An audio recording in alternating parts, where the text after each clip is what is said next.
Hello and welcome to another episode of Let's Talk, exploring the issues impacting all of our lives. I'm your host, Austin Harris. In today's episode, we will continue in our part two conversation with the Deputy Leader of the Opposition, the Honourable Joey Hew, on the subject of traffic and public transportation. Again, we would like to welcome back, as our guest in studios, Mr. Joey Hew. You talked about roads are meant to move people and move commerce. We see a lot of commerce moving out of the capital, Georgetown proper, and moving out towards Cayman Bay, financial services, etc. We talk about the businesses that surround and support that.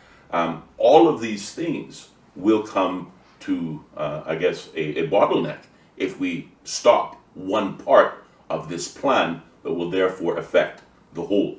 Yes, you're absolutely right, and there are further things that are needed, such as relief from Eastern Avenue onto the Esley Tibbetts as well. If you have an accident anywhere from the Fish Shack in Georgetown all the way down to Galleria Plaza, Yes. on any given day, you will spend 2 hours in traffic because there's no relief. There's nowhere else to go. You get stuck on Eastern Avenue all the way back to Godfrey Nixon, all the way back to Butterfield Roundabout. You're stuck on South Church Street, or North Church Street, all the way into town. So they need to start punching through, and one of the ideas was to go through by Watler's Road and turn that into a complete street. Really bringing up that neighborhood and going through Watler's Road and connecting into the CIS roundabout as well, allowing some more flow through there. And then the CIS roundabout could actually quite easily collect all the way to Jasmine, to the road by Jasmine. So again, allowing detours, if you want, in the case that we have accidents or roads need to be closed for whatever reason. So these are key. These are key. Again, these are key road connectors or connecting roads to help keep moving the flow of traffic. And as we talk about Georgetown revitalization, again, making Georgetown that much more appealing for residents, people to work, visitors, everyone to go into the town's capital. We have to carry out these works, and these are key. No matter what we do in the future, as far as public transport or anything else, these are key connectors that need to be put in place now, while we can get the land and while we can afford to do so. Closing out this discussion specifically on roads, I want to touch again on West Bay Road. You talk about the traffic modeling system telling us that if we do nothing in 6 years, the traffic that we once had experiencing going towards West Bay will come back again. What are some of the long-term West Bay Road projects that perhaps may be in the pipeline that really we haven't talked about? Well, I think West Bay Road at the moment comes down to what we talked about moving forward as far as providing a safe environment for people to choose alternate types of transportation. Right? So we lowered the speed limit to 25, which is really what it should be at. We had plans to recreate West Bay Road into what we consider then a shared street. Due to the utilities underneath, the vast amount of utilities underneath, and the lack of knowledge as to exactly where they are, we found it a bit difficult to do a complete streets methodology there. But what you can do, very much so, and the works began with the paving and some of the marking, is a shared street. They had to stop paving the southern end of it because of Water Authority's upgrades to the sewage lines. That is complete now. So what I am hoping and anticipating is that during this lull over the summer, that they will finish the paving on the southern end of West Bay Road, that they will paint the bike lanes, provide further protection and identification of the bike lanes for cyclists and scooter riders, put in some vegetation wherever they can put in vegetation, and most importantly as well is to put in traffic calming measures. We thought about just some slightly raised islands in the middle, just to stop people from doing 40 miles an hour down the middle of that road, which we see every day. These are very nice looking. We did a lot of research. NRA, I think we'll be able to perhaps put up some images of what it would really look like. Right. Having some vegetation just to slow people down, some raised, slightly raised medians to break up the middle lane, and then to further highlight, paint the green bike lanes, and really support and encourage pedestrian, bicycles, and other forms of transportation along the West Bay Road. That is going to be, that has to be the model, that has to be key when we see stay-over tourism return to its normal numbers. Those of us who drive that road, and our hearts are in our mouth as we watch them try to navigate on their bicycles and try to get across the road. You know, right now the pedestrian crossings, some of them haven't been painted back. You know, they still need standardizing. We need more of them, and they need to be slightly raised so that people can see that it is a pedestrian crossing. Right? Not just locals, because I watched this morning 2 tourists or 2 rental cars drive right through the pedestrian crossing while the lights are flashing. But because you don't even notice it's a pedestrian crossing unless you look at the light and on the sidewalk to see that it's flashing. So a lot more work needs to be done there. That is a perfect example of where we could do the shared street methodology, and really encourage persons along the 7 Mile Beach to utilize, to be more efficient in pedestrian, walking, riding, exercising, those sorts of types of transportation, therefore relieving the necessity to drive everywhere along the 7 Mile Beach. So that's what we see there on the West Bay Road. But you know, Austin, that's an excellent segue for us to talk about what are the other things we need to do to help relieve traffic. And I know you did a lot of work on that when you were in the last administration, and maybe perhaps you could remind us on some of those ideas and some of the recommendations that came from your committee. Well, thank you very much for that opportunity, and certainly, yes, this is a good segue. You know, it's been said that you cannot build your way out of traffic congestion. Correct. And this gives us an opportunity now to touch on public transportation and the need to improve that. But I thank you. Likewise, certainly under the previous administration, I was grateful to receive the blessing of the government to form a committee to look specifically at traffic congestion. We had some really committed members, including as Deputy, the MP for Georgetown West, David White, did some phenomenal work. The Deputy Chief Officer of your then ministry, the Ministry of Planning, Mr. Tristan Hydes, and his aide, Mr. Charles Brown. We had Mr. Dirk Banks from Public Transport, as well as members from the private sector, those who provide vehicles and those that service vehicles, because we wanted to have a comprehensive viewpoint as to the problem, as well as those who see the problem every day. Like you, we believe that you cannot build roads to alleviate traffic. That's not the ultimate solution. We have to include public transportation. So we sought to marry, if you will, some of your ongoing projects. We proposed park and ride. We proposed carpooling. Certainly we proposed better use of buses, both in terms of the big buses as well as smaller commuter buses to run in the various neighborhoods. But we believe strongly that to reduce traffic in the long term, we have to find a way to control the flow of vehicles coming into this country, which when you look at the numbers, 400-500 vehicles at one time were being imported per month into the Cayman Islands. The committee proposed to the government a restriction on car imports for Caymanians. Caymanians could import up to 2 cars per year. Those who wanted to import more than 2 cars per year would then be designated in one of 2 categories, either as a reseller, so you're selling vehicles, or you're collecting vehicles. And they exist in Cayman, but the argument is you can only drive 1 car at a time, but you can own as many as 10 in your garage. Again, we sought to propose designations for that. One that perhaps was a bit controversial, but I believe was also essential to the long-term plan, was restricting work permit holders to bring in cars to the Cayman Islands. I'm not denying them the right to drive, but only saying to them that if you want to drive, you have to buy vehicles from existing stock. Another proposal was to reduce the age of vehicles that are being imported, whilst recognizing that getting a good used car sometimes is a matter of price point. There are concerns about emissions, the environment, what we breathe in from being on that road. But likewise, we also discovered, particularly in Prospect, but I think it's an island-wide problem, older cars break down more, usually end up on the side of the road or in your neighborhood, derelict, becoming an eyesore. So again, much like your roads plan, we sought to propose ideas that were all encompassing.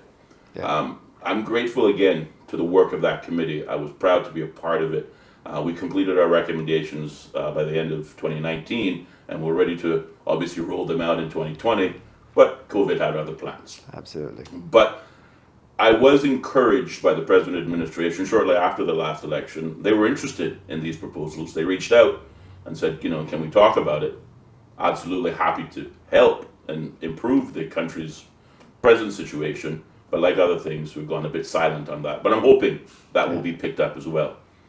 What I'm delighted to see that has been picked up is the discussion on public transportation. And very recently we saw the Minister of Tourism proposing a public transportation plan for an improved bus network, perhaps partnering with colleagues in Barbados. We understand it'll cost in the region of $20 or $30 million and is expected to commence in 2024. Let's talk about the pros and cons of this plan. Certainly it's not a new idea, because again, when we talk about your complete streets and the works of your former ministry, public transportation fell as a significant aspect of these improvements. What do you think of the current plan that's on the table? What little we know of it? Yeah, well, Austin, I don't think it's fair to call it a plan. While I certainly respect and admire the minister's enthusiasm towards it, because that's what it required. It had been put on the back burner for so long that it requires somebody to be enthusiastic and to drive it and push it through. But what I've been reading recently isn't a plan. What he's talking about is copying someone else's plan. And most importantly, or in more detail as I read, was he talked about perhaps purchasing power, just buying the buses together and saving the country some money. We need a plan that suits the Cayman Islands. I agree, go and have a look at Barbados. I don't think Barbados is probably one of the best in the region. There are others, and some places have multiple systems that are better. Some have one aspect that's better but need work on the other, like Barbados. Then I've heard that Bermuda has a tremendous transportation system, so why not have a look there as well? But what I heard earlier in the administration, what we had planned, and I think the RFP was written, was to put out for a public transport study, a mass public transportation study. Austin, when I discussed it with my ministry, and transportation wasn't a part of my ministry, but infrastructure was. Yes. And so we decided that we would take on transportation. I said to the team, and we all agreed, we did not want to send out an RFP for a study on a public bus system. We wanted the ability, and we even wanted the RFP written by a professional firm that allowed those making proposals, to think outside of the box. We wanted a plan that could have several different elements to it, including buses, but there could be places where we could run trams. There could be places where we could use ferries, whatever the case is. If they even say to us, you need to put in an underground system, that is the most efficient way. Then we have to turn around and say, okay, well, what is it going to cost us? What is the cost of putting in an underground system versus the cost of dealing with the environment in the future, dealing with traffic and back? All of these things you have to take into account. But what I don't want us to do as a country is to just go and copy someone else's plan. Yes. There is absolutely no similarities between the Cayman Islands and Barbados other than we are islands. The size, the topography, nothing. So we need a plan of our own. And I was encouraged several months ago when I heard they were doing an RFP for, or had been put out for, a mass public transportation plan, study rather, which should hopefully come back with recommendations as to how you deal with it. We spent a lot of time Austin, if I were to use my own experience and my own thoughts, part of the hop on, hop off bus system, we wanted to expand that even further. Yeah. We had identified government property by the FIFA football field in Prospect. We had identified government property in Town by the police station. We had identified government property in Frankstown by the fire station. We were looking for government property in West Bay, but at the moment West Bay isn't such a major issue. But what we wanted to do was to put in well-lit and secured parking facilities in those three locations I spoke about: Prospect, Town, and Frankstown. Somewhere that a person can go in the morning, drive there, ride a bicycle, hitch a ride, take a minibus, and get there, leave their stuff safely, put up lights, put up cameras, whatever, and then jump on to a bus that goes direct to town, just making those two other stops. So no matter how from East End or North Side, you could take a minibus, you could ride your bicycle, you could walk if you're close enough, drive your own car, but save gas, which is so important now. Yeah.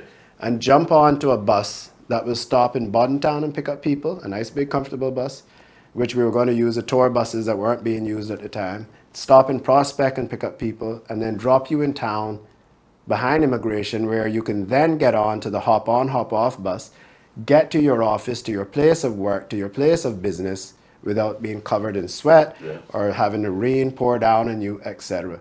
Because that is going to be the key. It is going to be able to move. You have to have a system that can move people efficiently, on time, or reliably, and comfortably. You can't have a system that don't work when it's raining. You can't have a system that doesn't work when it feels like 99 degrees outside.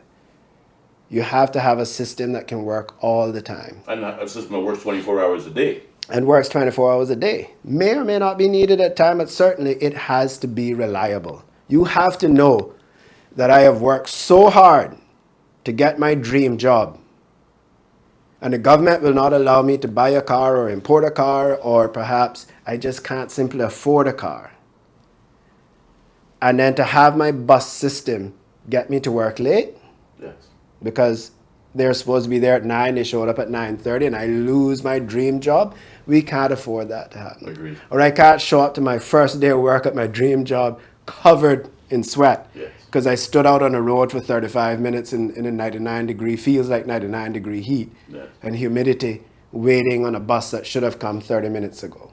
We can't do that to our people. So we have to design a program that is efficient, reliable, and comfortable. That could expand later on to actually putting in terminals in those locations, air-conditioned terminals with vending machines, security cameras. Again, ride your bike, take the minibus. We talked about the minibuses.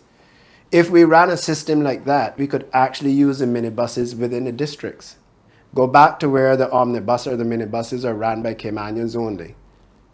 Right? Remove the work permits, Caymanian operators only, and they could operate within their districts. And up and down their district. So if you're not going to Georgetown, but you just need to get from the hut in Northside out to Frankstown Junction for some reason, you can take a minibus there. Right? Or if you need to go to Georgetown, you take a minibus from Queens Highway to the Frankstown bus depot, and then you catch the express bus into town. Then we can convert those lanes that we talk about into bus lanes only for those express buses, etc. There's so much to be done if we're going to do buses. But again, I encourage the government. I think we need to look at this with an open mind and not just think about buses. What other opportunities are there out there? It could come right down to saying you have a good system. You just need to automate it. You just need to put GPS trackers in all your buses. You're talking. People can see where the bus is. Regulators can see where the bus is. You may need to put your bus drivers on rotating schedules. It may be that they said, listen guys, you have a system that's for some reason right now working. It just needs tweaking. We don't know. So before we go and copy somebody else's plan and spend $300 million or whatever, I think we need to look at our own plan. Indeed.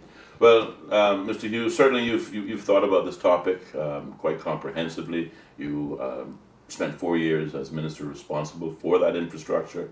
I would encourage the government to take advantage of this knowledge and allow you and others to be a part of the solution. But you're absolutely right. It has to be a comprehensive outlook. And of course, whilst you're thinking infrastructure and roads and traffic, I always think jobs. And when we look at the opportunities within public transport, I see an opportunity for commerce to grow as well, particularly in an area where Caymanians feel an opportunity exists, whether they're retirees, now taxi drivers, or whether they're young entrepreneurs entering the bus system. I know many people who are using vehicular transport as a means of putting food on the table. I think that's also another spin-off opportunity that comes from having this comprehensive plan. We are also aware of the fact that there are people running illegal taxi services or bus transport services because there's a necessity for it. Indeed. Because the buses aren't regular along South Sound, so all those persons working along the South Sound Road, the only way for them to get up and down and get to work on time is to pay a man of gas money. Yeah. Right? So, this is only going to grow if we don't do something about it. And again, we also need to recognize and go back to when we talk about our capital. If you look at the growing developments, if you look at Cricket Square, which is a tremendous development done by a Caymanian family, the Flowers family, they provide transportation around that development. Yeah. You look at Camana Bay, which has grown tremendously, has attracted businesses to the country, has been enjoyed by many. When you go there, they provide transportation around, a golf cart around. If we want Georgetown to succeed, we have to go back to that combination. I see we've moved forward with the pedestrianizing of at least one street, but we got to consider parking, and we got to have park and ride. You got to be able to move around. Georgetown is so vast that you have to have transportation around the town. Indeed. Mr. Hew, obviously we could speak at great length on this topic, but I think we've covered a lot of ground and provided a great deal of information to our listening audience. I want to give you an opportunity for any final remarks before we seek to wrap up today's episode. Yeah, thank you, Austin. And I just want to say that, these are, I have full faith in the team at NRA. They're all very dedicated individuals. They're very knowledgeable, lots of experience there. I can only trust what was told to us officially on some of these projects, but I encourage the minister, encourage the board to continue doing what is in the best interest of the people of the Cayman Islands. Leave politics out of it, leave personalities and personal wishes out of it, and let us now, especially in this little window before stay-over tourism returns to where it used to be, and before the couple of hotels that are under construction finish, and we increase our stay-over tourism by another 20% again. Let us take this opportunity, this window, to make it right, to fix it. Let us create roads that are safe for drivers, those in vehicles, those on bicycles, those on scooters, whatever is a legal means of transportation. We have an obligation to provide safe passage for them. And if we want to reduce our reliance on emissions and on fossil fuels and reduce our emissions and encourage people to use other forms of transportation, smaller vehicles, electric vehicles, bicycles, electric bicycles, whatever the case may be, we have to provide them with the ability to traverse safely. And so I would encourage them to take this opportunity, continue the good works, but make haste. Let's not divert. We know these projects are important. We know that we have to have them, so let's just do them. Mr. Hew, insightful, informative, and as always, forward-looking. Thank you very much. Thank you, Austin. Here. And certainly to our audience, as always, we hope you enjoyed today's episode, and as always, you learned something from it. If you did, remember to like, share, and follow or subscribe to our channel, and of course, tune in every Tuesday and Thursday at 4 p.m. for another episode of Let's Talk, exploring the issues affecting all of our lives. I'm your host, Austin Harris. Until next time.